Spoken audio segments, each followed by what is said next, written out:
Assalamualaikum warahmatullahi wabarakatuh.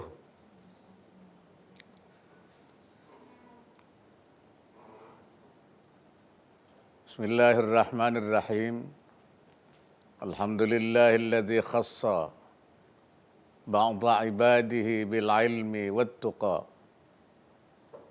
Wassalatu wassalamu ala nabiyihil mustafa wa waliyihil mujtaba. Wa ala alihi wa ashabihi mafatihil huda wa masabihid duja. Yang saya hormati Wakil Menteri Agama serta Ibu Halimah Zainut Tauhid, para Sekretaris Jenderal Kementerian Kabinet Indonesia Maju, jajaran Forum Koordinasi Pimpinan Daerah Provinsi Banten, perwakilan Bakti Kementerian Komunikasi dan Informatika, Ketua Yayasan Steve Sentra beserta para pengurus pondok pesantren, pimpinan pesantren, Ketua Steve Syekh Nawawi Tanara beserta segenap sivitas akademika. Kita bersyukur kepada Allah Subhanahu wa Ta'ala karena limpahan rahmat dan karunia-Nya sehingga kita pada hari ini dapat mengikuti prosesi wisuda Sekolah Tinggi Ilmu Fiqih Syekh Nawawi Tanara, Steve Sentra. Saya merasa sangat bahagia dan bangga karena bisa menyaksikan dan mengikuti acara yang sangat penting ini bagi sivitas akademika Steve Sentra, yaitu prosesi wisuda perdana bagi para wisudawan dan wisudawati. Karena itu dalam kesempatan yang baik ini saya ingin menyampaikan selamat kepada saudara-saudara anak-anakku sekalian yang telah menyelesaikan masa belajarnya di Steve. Setelah sekian lama, saudara-saudara kecimpung dalam dunia teori dan akademik, sekarang tibalah kalian setelah diwisuda ini untuk berkhidmat atau mengkhidmatkan ilmunya ke masyarakat, bangsa dan negara, dan bisa juga sambil meneruskan kepada jenjang yang lebih tinggi, S2 maupun S3. Sebagai lulusan Steve Sentra, saudara sekalian harus mampu mengemban dua tugas penting, yaitu penguasaan ilmu-ilmu agama, khususnya dalam ilmu fikih, dan kedua meneruskan perjuangan Syekh Nawawi Al-Bantani.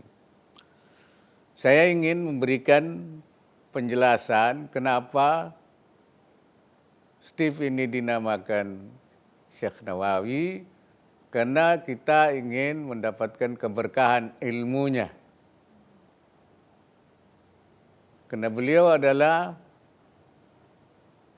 satu-satunya atau salah satu orang Indonesia yang ilmunya diakui tidak hanya secara nasional, tapi diakui di dunia internasional. Karena itu beliau mendapatkan julukan dengan sebutan Sayyidu Ulama'il Hijaz, yaitu pemimpin ulama di dataran Hijaz atau di Saudi Arabia sekarang. Beliau juga memperoleh gelar min a'yani ulama'il qarni rabi' asyara lil hijrah. Beliau adalah ulama besar pada abad ke-14 Hijriah. Artinya reputasi keilmuannya diakui di seluruh dunia. Bahkan beberapa karangannya dijadikan tesis dan disertasi di berbagai perguruan tinggi, bukan saja di Indonesia tapi di luar negeri. Tafsirnya juga pernah jadi tesis dengan judul yaitu Muhammad Nawawi wa manhaju tafsirihi. Muhammad Nawawi dan metode penafsirannya di Libya, di McGill University di Kanada. Kitab beliau juga menjadi tesis dalam ilmu tasawuf mengenai sufistik di Indonesia, yaitu kitabnya Salalimul Fudalah. Kenapa perguruan tinggi ini dinamakan ilmu fiqih?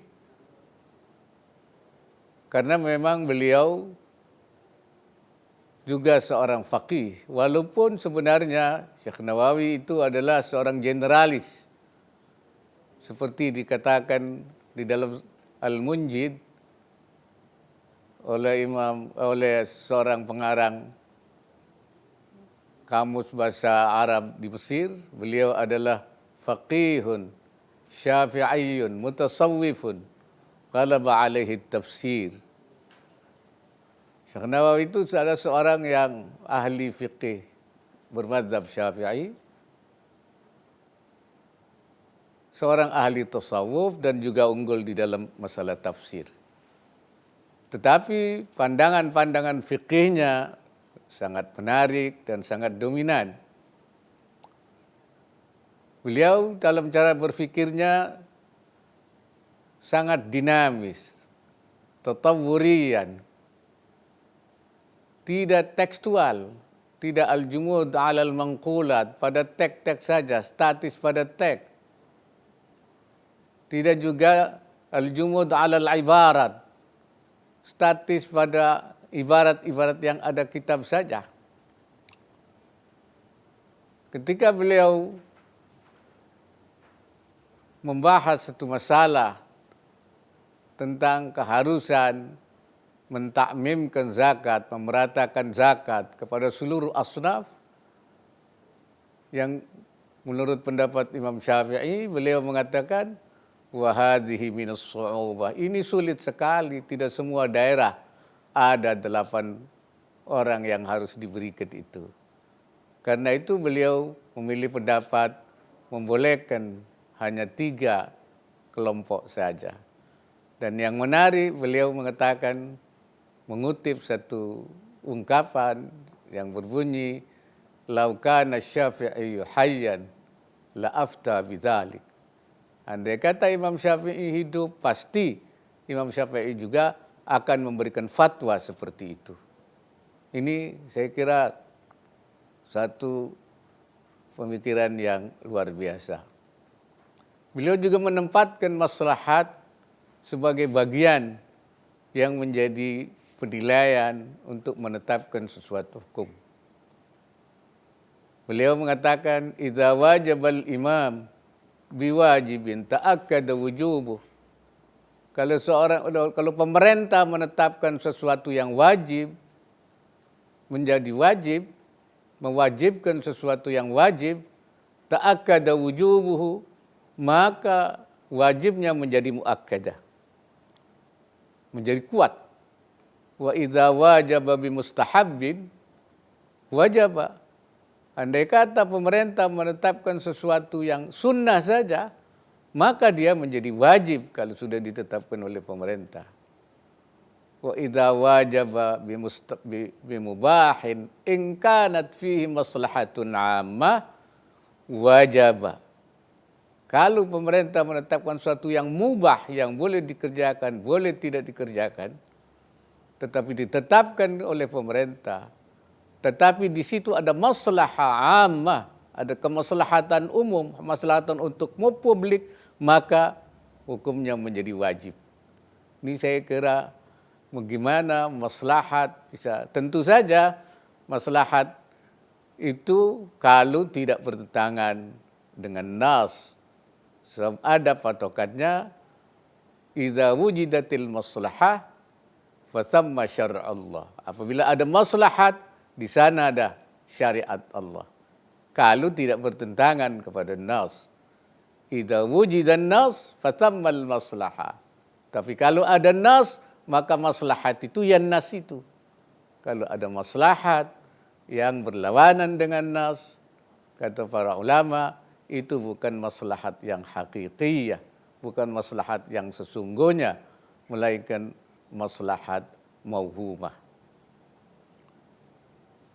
Kalau kita lihat dari sini, maka Syekh Nawawi, cara berfikir fikihnya itu adalah cara berfikir yang moderat, tawassutiyin, tidak tekstual hanya kepada nas, tapi juga tidak tentu liberal, karena ada manhajnya. Tatawurian, dinamis, tidak statis. Manhajian, yaitu ada manhajnya, ada metodologinya yang digunakan. Tidak berfikir tanpa patokan, bighairi hududin wala dawabit, tanpa batasan dan tanpa patokan. Disinilah yang kita jadikan. Oleh karena itu saya ingin nanti sarjana-sarjana yang tamat ini tidak berfikir tekstual, tidak berpikir juga rigid, tapi juga tidak berpikir liberal, tapi tawassutiyan, wa tatawuriyan, wa manhajiyan, berpikir moderat, dinamis, tetapi berada di dalam manhaj, yaitu ada relnya, ada metodologi yang dan fikih itu juga sifatnya adalah muruna, fleksibel. Dan fikih juga selain menyangkut masalah bimbingan, tuntunan, juga merupakan solusi-solusi, makharij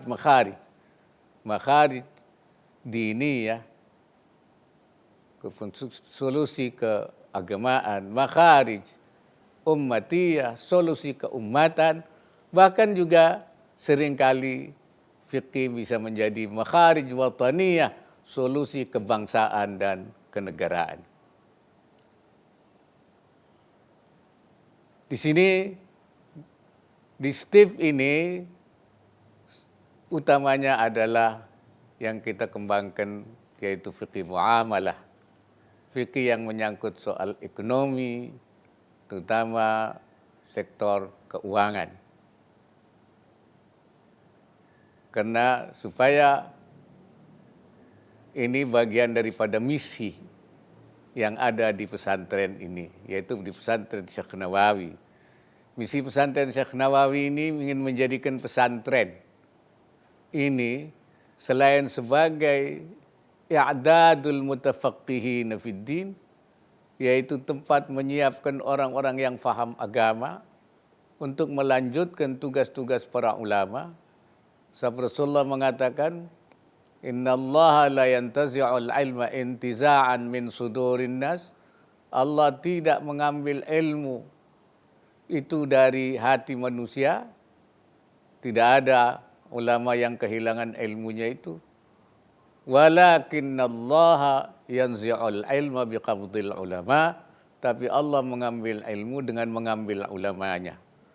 Kalau ulama jadi ambil, ilmunya juga ikut serta. Oleh karena itu, kalau ulama ini tidak ada gantinya, terus saja hatta idza lam yabqa alimun, kalau tidak tersisa seorang alim pun, maka ittakhadzan nas ru'usan juhala, nanti orang akan mengambil pemimpin yang bodoh yang tidak mengerti agama. Karena itu perlu ada upaya kaderisasi, i'dadul mutafaqqihin fid din, sehingga maka pesantren Syekh Nawawi ini ingin menyiapkan al-mutafaqqihin fid din dari mulai tsanawiyah, aliyah, S1, bahkan kalau mungkin S2, bahkan S3. Tetapi juga pesantren ini menurut visi yang kita kembangkan adalah sebagai markazul islah, yaitu pusat perbaikan, pusat perubahan, pusat inovasi.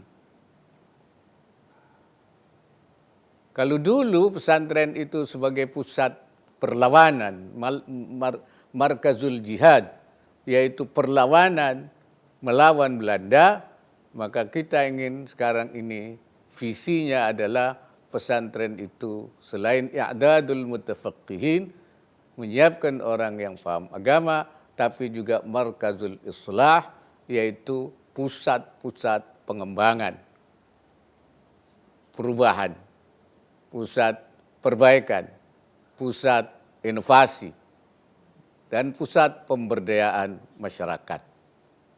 Oleh karena itu, maka di pesantren ini kita kembangkan, Steve ini kita lengkapi, selain belajar akademik juga dilengkapi dengan yaitu Bank Wakaf Mikro, BMT, Baitul Mal, Tamwil, selain untuk menjadi tempat laboratorium pelatihan daripada mahasiswa, juga untuk melakukan pengembangan masyarakat, pemberian pembiayaan masyarakat. Sehingga pesantren ini menjadi tempat perubahan di dalam terutama pengembangan ekonomi, baik di sektor keuangan maupun di sektor retail, pengembangan sektor retail, dan juga pengembangan lainnya. Steve ini merupakan salah satu lembaga untuk menyediakan orang-orang atau tokoh-tokoh atau rijalul islahnya. Jadi pesantren ini kita jadikan sebagai pusat pengembangan, inovatif hub, yaitu pusat untuk melakukan inovasi, dan juga sekaligus kita sediakan rijalul islahnya, yaitu tokoh-tokoh perubahan, tokoh-tokoh inovasinya. Itulah mengapa kita jadikan Steve ini sebagai sekolah tinggi ilmu fikih, yaitu kenapa? Karena kita ingin adanya pengembangan ekonomi itu didasarkan sesuai dengan prinsip-prinsip ajaran Allah Subhanahu wa Ta'ala, supaya memperoleh berkah dan ridhanya. Karena apa yang diberikan oleh Allah Subhanahu wa Ta'ala sesuai dengan jalannya, itulah yang menjadi jalan hidup kita untuk menuju kehidupan yang lebih baik. Sekali lagi saya ucapkan selamat kepada para wisudawan dan wisudawati. Semoga ilmu yang saudara-saudara sekalian dapatkan menjadi ilmu yang barakah dan manfaat, bukan saja untuk diri pribadi saudara-saudara sekalian, tapi juga bermanfaat bagi masyarakat, bangsa, dan negara. Pada akhir sambutan ini, dengan mengucapkan Bismillahirrahmanirrahim, saya luncurkan pemanfaatan akses internet bakti Kementerian Komunikasi dan Informatika untuk pembelajaran jarak jauh dan mobile BMT Sekolah Tinggi Ilmu Fiqih Syekh Nawawi Tanara. Akhir kata, akhirul kalam, kita harus tetap menjaga kesehatan, dan semoga Allah Subhanahu wa Ta'ala meridai semua ikhtiar kita sekalian, dan terima kasih. In uridu illa al-islah wa ma taufiqi illa billah wallahul muwaffiq ila aqwamit thariq. Assalamualaikum warahmatullahi wabarakatuh.